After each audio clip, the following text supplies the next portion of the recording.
Yeah.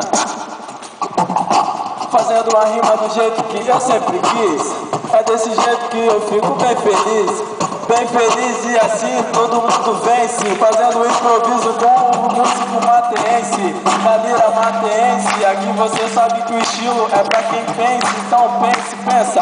É desse jeito, sempre compensa. A gente vai pregando paz, não guerra. Aqui no evento Sons da nossa terra, tá ligado? Eu vou seguindo sempre no proceder, representando aqui na UniVC.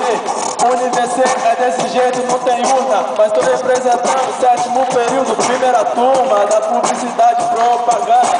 Comunicação social aqui a gente anda, nunca fica parado, seguindo na música. Rodrigo manda no improvisado, é desse jeito bem ligeiro, estilo de grafiteiro freestyle. Aí, irmão, eu sou um freestyleiro estilo livre.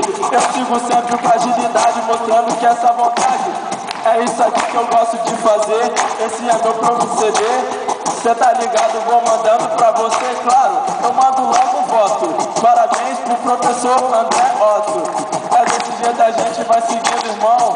Mandando aqui a improvisação. Improvisação, som de fiel. Obrigado, Cíntia, Jonas Bonon e o músico Daniel. Claro, representou aqui, a galera gostou. É desse jeito, mandando improviso pro Eduardo.